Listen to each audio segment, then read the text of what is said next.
So my name's Tinsel Edwards. I'm an artist living and working in East London. I've got my studio in Homerton. My work is often political. It's got a lot of social commentary, but it's also got a strong autobiographical narrative.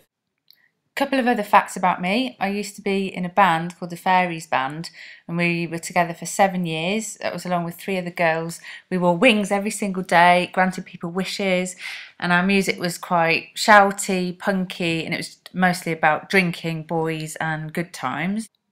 In 2012, I co-founded a gallery with a friend called Catherine Magnani.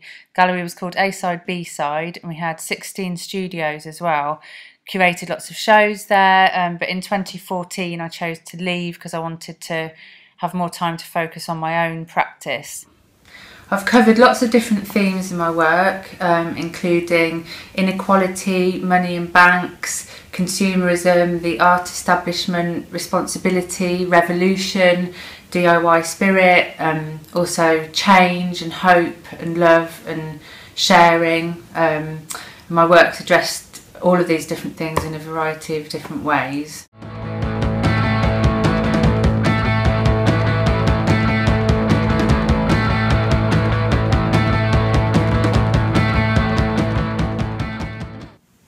In 2012, I started making work in response to the housing crisis and the spiralling cost of rent.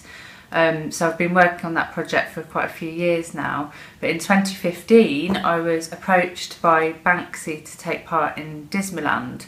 So I made a body of work which was continuing with the housing theme, and it was based on some estate agent signs. So the rest of the film will tell you more about that.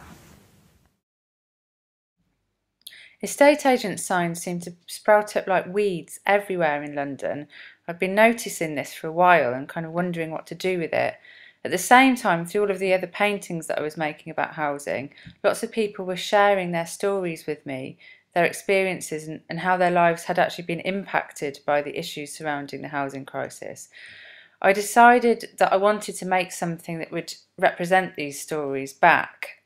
So I took the language of the estate agent sign and I created my own versions of them using these people's stories, so that my signs would actually tell the truth about what's happening. So I went out last night and found quite a few signs in bushes and things like that, because I need about 40 estate agent signs to make this project. So it's quite a lot of searching around in bushes in East London. But anyway, I have found 7 last night, so I'm very pleased and it was very successful. I'll get them ready to start printing on. With limited resources and not really much money to spend, I decided the best approach to this project would be to use existing estate agent signs that I found on the streets, to recycle them, if you like. So firstly I did a lot of drawings, worked on Photoshop to create designs, which I then screen printed directly onto the top of the existing signs that I'd found on the streets. I used 4 prominent estate agents' designs, which I kind of subverted. Once I saw them as screen prints, I realised they looked a little bit like they'd been created on Photoshop, which they had, and I wanted to add a bit more of a kind of guerrilla feel to them, so I just painted over the top.